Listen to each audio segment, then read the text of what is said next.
10 class हमारा chapter है chapter number 7 which is introduction to trigonometry. हमने लास्ट लेक्चर में किया था सारे के सारे फार्मूला जो ट्रिग्नोमेट्री रेशियोज़ के होते हैं उसको डिस्कस किया था और हमने बताया था कि ट्रिग्नोमेट्री रेशियोज़ सिर्फ और सिर्फ राइट एंगल ट्राइंगल पे ही एप्लीकेबल होते हैं।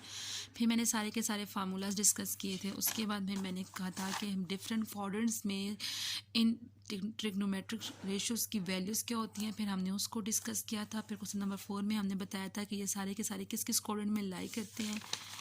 नेक्स्ट हमारा था कि हमने कहा था कि जो साइन होता है वो अपने जो एंगल के अंदर जो साइन होता है वो उस साइन को बाहर निकाल देता है, लेकिन कॉज अपने एंगल में जो साइन होता है उसको एब्जॉर्ब कर लेता है। आज हमारा क्वेश्चन नंबर 6, इसमें कहते हैं two given point P lies on the terminal side of the theta, find the quadrant of theta कि थीटा किस क्वाड्रेंट में लाई करता है, आपने वो बताना है। और आपने सारे के सारे 6 ट्रिग्नोमेट्रिक रेशियोज़ फाइंड करने हैं, क्योंकि आपको पता है कि ट्रिग्नोमेट्रिक रेशियोज़ कितने होते हैं, वो 6 होते हैं और वो 6 के 6 आपने इसमें फाइंड करने हैं। अब हमारे पास क्वेश्चन क्या है, -2 और 3। आपको पता है कि जब ऑर्डर पेयर की फॉर्म में होता है तो पहला हमेशा x होता है और सेकेंड हमेशा क्या होता है, y होता है।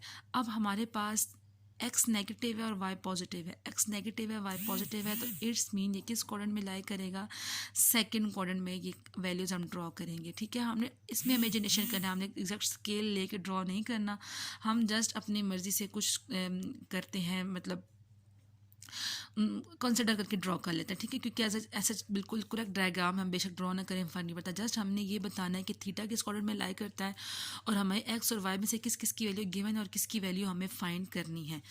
अब एक्स की वैल्यू -2 है, तो फॉर एग्जांपल एक्स की वैल्यू -2 कहाँ तक आएगी, यहाँ तक आएगी। फॉर एग्जांपल वाई की वैल्यू 3 है, तो वाई की वैल्यू 3 कहाँ तक आएगी, यहाँ तक आएगी। ठीक है, ये वाई की वैल्यू क्या है, 3 है। अच्छा, अब हम क्या करते हैं कि हम इसको आगे की तरफ एक्सटेंड करते हैं और इसको इस पॉइंट से क्या कर देते हैं, ज्वाइन कर देते हैं। ये मैंने कर दिया ज्वाइन। ठीक है, अब हमने थीटा फाइंड करना, तो थीटा हमेशा टर्मिनल साइड हम ऐसे हमेशा फाइंड करते हैं ऐसे। ठीक है, इस तरह से। और थीटा कहाँ लाई करेगा, यहाँ।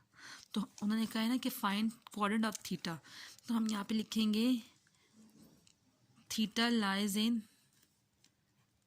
Second quadrant. ठीक है, यहाँ तक बात समझ आई।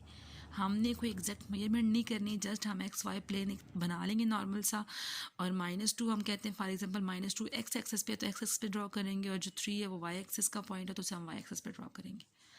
अब देखो यहाँ से लेकर इतना मेरे पास, अब देखो अगर फोकस करो तो यहाँ पे मेरे पास कौन सी ट्राइंगल बन रही है, ये कौन सी ट्राइंगल मेरे पास बन रही है, राइट एंगल ट्राइंगल बन रही है। ये ट्राइंगल कौन सी बन रही है मेरे पास, राइट एंगल ट्राइंगल बन रही है। ठीक है, अब देखो यहाँ से लेकर यहाँ तक का डिस्टेंस कितना है, -2। इसका मतलब है कि बेस की वैल्यू मेरे पास क्या है, -2 है। उसके बाद इतना डिस्टेंस क्या है, 3। तो इसका मतलब है कि इतना डिस्टेंस अगर 3 है तो उसका सामने वाला भी तो इतना ही डिस्टेंस होगा, तो इसकी वैल्यू भी क्या होगी, 3। तो इसका मतलब है परपेंडिकुलर की वैल्यू भी क्या होगी, 3। और थीटा कहाँ लाया करेगा, यहाँ पे। यहाँ तक बात समझ आई आपको। यहाँ तक मैंने क्या किया, सबसे पहले मैंने कहा कि -2 है, तो -2 हम रफ सा ड्रॉ करेंगे, तो हम कहते हैं -2 यहाँ तक आ रहा है। नेक्स्ट 3 है, तो 3 मेरे पास यहाँ तक आ रहा है। उसके बाद हम यहाँ से इसको आगे ज्वाइन करेंगे, तो उसको मिला देंगे। मिलाने के बाद हम कहेंगे कि थीटा इस साइड पे लाई कर रहा है, तो हम यहाँ पे लिख देंगे theta lies in second quadrant, क्योंकि उन्होंने कहा है कि फाइंड द थीटा। उसके हमने कहा कि इतना डिस्टेंस अगर -2 है, तो इसका मतलब है कि नीचे वैल्यू क्या होगी, -2 होगी। अब इतना डिस्टेंस अगर 3 है, तो इसके सामने वाला भी तो सेम टू सेम इतना ही डिस्टेंस होगा। अगर इतना डिस्टेंस 3 है, तो इतना डिस्टेंस भी क्या होगा, 3। तो यहाँ पे भी हम 3 लिख सकते हैं। अब इसमें एक बात याद रखनी है कि जहाँ पे थीटा लाई करेगा ना, फॉर एग्जांपल थीटा यहाँ लाई कर रहा है, तो इसको हम हमेशा बेस कहेंगे। इसको हम क्या कहेंगे, क्योंकि जो इसको हाइपोटेन्यूज कहेंगे, और बिल्कुल स्ट्रेट लाइन को हम क्या कहते हैं, परपेंडिकुलर कहेंगे। अब 6 ट्रिग्नोमेट्रिक रेशियोज मैंने यहाँ पे लिख दी हैं, perpendicular, hypotenuse, base by hypotenuse, perpendicular by base. अब मुझे परपेंडिकुलर पता है इसमें और बेस भी पता है, बट हाइपोटेन्यूज की क्या वैल्यू है वो मुझे नहीं पता। हमारे पास पाइथागोरस थ्योरम होता है,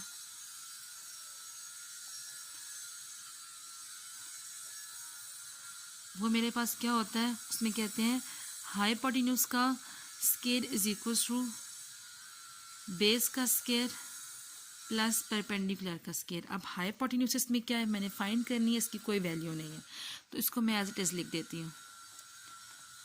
बेस की क्या वैल्यू है यहाँ पे -2, तो यहाँ पे लिखूँगी -2 प्लस परपेंडिकुलर की क्या वैल्यू है मेरे पास 3, तो यहाँ पे मैं लिखूँगी 3 स्केयर। अब यहाँ पे लिखूँगी एज इट इज़ हाइपोटेन्यूज का स्केयर माइनस का स्केयर मुझे देगा प्लस, और 2 का स्केयर 4 और 3 का स्केयर 9 देगा।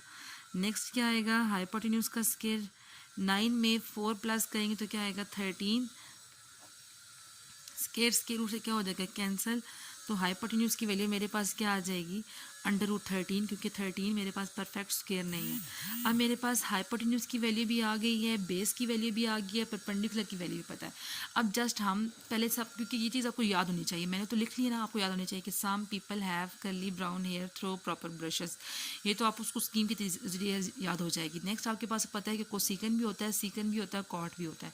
कोसिकन किसका रेसिप्रोकल होता है, साइन का तो हमने यहाँ पे लिख दिया 1/sin। सीकन किसका रेसिप्रोकल होता है, कॉस का तो 1/cos। कॉट किसका होता है, tan का तो 1/tan लिख दिया। अब यहाँ पे वैल्यूज पुट करेंगे, परपेंडिकुलर की वैल्यू मेरे पास है 3 और हाइपोटेन्यूज मेरे पास क्या है √3, तो इसकी वैल्यू फाइंड हो गई 13। बेस मेरे पास क्या है -2, तो हाइपोटेन्यूज मेरे पास क्या है √13।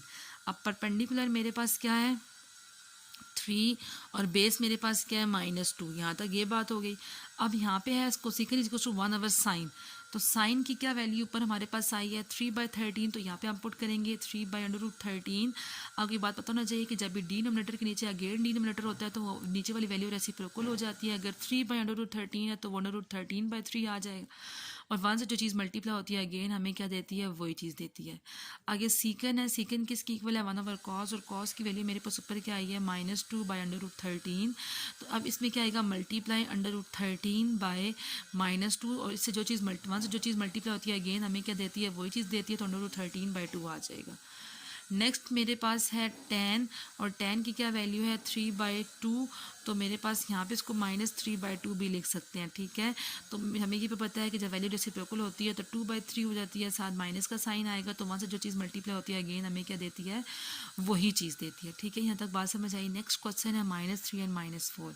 अब x की वैल्यू भी -3 है और y की वैल्यू भी -3 है, तो x माइनस और y माइनस किस क्वाड्रेंट में होता है, फोर्थ क्वाड्रेंट में, यानी थर्ड क्वाड्रेंट में। थर्ड क्वाड्रेंट में इस क्वाड्रेंट को हम थर्ड क्वाड्रेंट कहते हैं कि थर्ड क्वाड्रेंट में एक्स और वाई दोनों माइनस होते हैं। फॉर एग्जांपल एक्स की वैल्यू -3 है तो -3 हम कहते हैं कि मेरे पास यहाँ लाई कर है, वाई की वैल्यू -4 है तो -4 मेरे पास यहाँ लाई कर है। अब हम क्या करते हैं, इसको आगे एक्सटेंड करते हैं, इसको इस पॉइंट से मिला देते हैं, और थीटा कहाँ लाई करेगा, इस पॉइंट पे लाई करेगा, तो थीटा मेरे पास यहाँ पे लाई करेगा। इसका मतलब है कि यहाँ पे लिखेंगे theta lies in third quadrant, ठीक है। फिर आपको पता है कि अगर इतना डिस्टेंस माइनस, अब इसमें भी मुझे ये मेरे पास जहाँ पे थीटा होता है उस साइड को हमेशा हम क्या कहते हैं, बेस कहते हैं। बेस की वैल्यू मेरे पास क्या है -3, इतना अगर डिस्टेंस -4 है तो इतना डिस्टेंस भी -4 होगा, और मैंने क्या फाइंड करना है, हाइपोटेन्यूज की वैल्यू मैंने क्या करनी है, फाइंड आउट करनी है। सेम इसमें भी हम क्या अप्लाई करेंगे, पाइथागोरस थ्योरम अप्लाई करेंगे।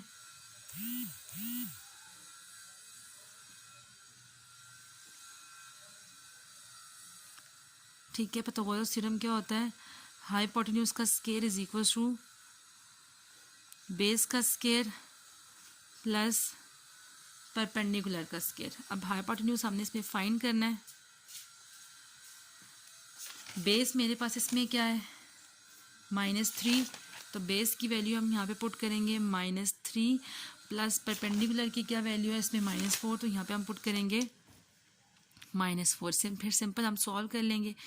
यहाँ पे क्या आएगा, हाइपोटेन्यूज का स्केयर 3 का स्केयर 9, माइनस का स्केयर हमेशा प्लस में चेंज हो जाता है, 4 का स्केयर 16, तो यहाँ पे ये आ जाएगा। फिर हाइपोटेन्यूज का स्केयर 16 + 9 25 देगा, फिर दोनों तरफ स्केयर रूट ले लेंगे, स्केयर रूट से कैंसिल, तो हाइपोटेन्यूज की वैल्यू क्या आ जाएगी मेरे पास 5 आ जाएगी। अब हम इसे पुट करेंगे, परपेंडिकुलर की क्या वैल्यू है मेरे पास इसमें -4, परपेंडिकुलर की वैल्यू -4 और हाइपोटेन्यूज की वैल्यू 5 आई है। फिर बेस की वैल्यू इसमें मेरे पास कितनी है, -3 है, और हाइपोटेन्यूज क्या है 5 आया। अब परपेंडिकुलर मेरे पास -4 है और बेस मेरे पास कितनी है -3। बस आपने 6 ट्रिग्नोमेट्रिक रेशियोज लिख लेने हैं और सिंपल फिर इसमें वैल्यूज पुट करते जाना है। अब 1/sin, साइन की क्या वैल्यू है मेरे पास यहाँ पे -4/5 है, तो ये वैल्यू क्या होती है, रेसिप्रोकल होकर मुझे क्या देगी, -5/4 देगी। फिर इसी तरह सीकन इक्वल होता है, यहाँ पे सीकन इक्वल होता है 1/cos थीटा के। तो cos की क्या वैल्यू है मेरे पास यहाँ पे -3/5, इसमें पता है कि फिर इसमें भी वैल्यू रेसिप्रोकल होकर मुझे क्या देगा, -5/3।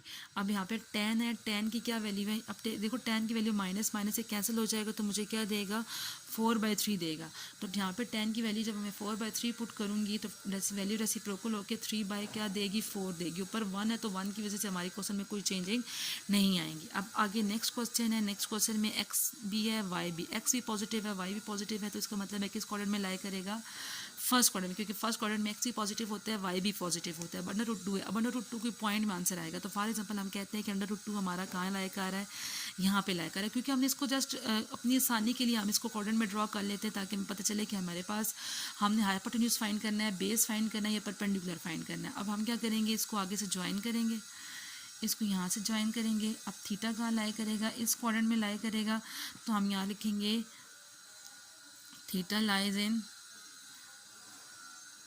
फर्स्ट क्वाड्रेंट, ठीक है। अब देखो इतना डिस्टेंस अगर √2 है तो यहाँ पे ये √2 आएगा, इतना डिस्टेंस अगर 1 है तो ये डिस्टेंस ये 1 होगा। और हमने क्या फाइंड करना है, हाइपोटेन्यूज फाइंड करना है, क्योंकि हमें पता है बेस के साथ थीटा जहाँ पे लाई करता है वो बेस होती है, ये हमारे पास क्या होता है, परपेंडिकुलर होता है। अब हम इसको पाइथागोरस थ्योरम में पुट करेंगे,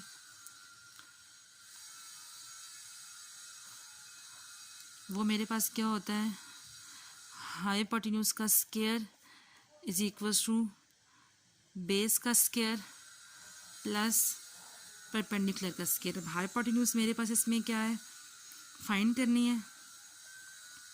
बेस मेरे पास √2 है, परपेंडिकुलर मेरे पास 1 है। हाइपोटेन्यूज का स्क्वायर, यहाँ पे स्क्वायर रूट से कैंसिल हो जाएगा, 2 + 1, इधर क्या आएगा 3, और हाइपोटेन्यूज का स्क्वायर रूट ले लेंगे, दोनों साइड स्क्वायर से कैंसिल हो जाएगा, तो हाइपोटेन्यूज की वैल्यू मेरे पास क्या आ जाएगी, √3, क्योंकि √3 हमारे पास क्या होता है, परफेक्ट नहीं होता। परपेंडिकुलर मेरे पास क्या है, यहाँ पे परपेंडिकुलर 1 है तो यहाँ पे 1 पुट करेंगे, और हाइपोटेन्यूज क्या है, √3।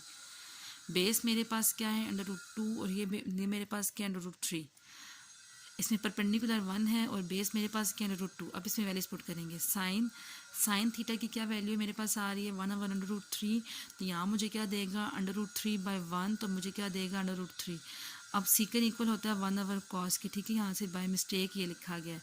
अब 1/cos की क्या वैल्यू होती है, √2/√3, ऊपर हम फाइंड कर चुके हैं, इसमें भी वैल्यू क्या हो जाएगी, रेसिप्रोकल हो जाएगी, तो √3/√2 आ जाएगा, ठीक है, क्योंकि जब भी हमारे पास डिनोमिनेटर के नीचे अगेन डिनोमिनेटर होता है तो वैल्यू क्या हो जाती है, रेसिप्रोकल। अब हमने ये लिखा था कि cot cos/sin की भी इक्वल होता है, या फिर हमारे पास 1/tan की भी इक्वल होता है, तो हम इसको 1/tan, क्योंकि tan की वैल्यू हम ऊपर फाइंड कर चुके हैं, tan की वैल्यू मेरे पास क्या आई है, 1/√2। अब इसमें वैल्यू रेसिप्रोकल होगी तो क्या देगा, √2/1, तो यहाँ पे मेरे पास जस्ट क्या आ जाएगा, √2। अभी तक हमने क्या किया, हम लोगों ने इसके क्वेश्चन नंबर एक्सरसाइज 7.3 का क्वेश्चन नंबर 6 सॉल्व किया, और 6 के 1, 2, 3 नेक्स्ट पार्ट भी सेम टू सेम ऐसे ही है, ठीक है। अगर इसमें आपको कोई इशू तो आप मुझसे डिस्कस कर सकते हैं। ओके क्लास, अल्लाह हाफिज़।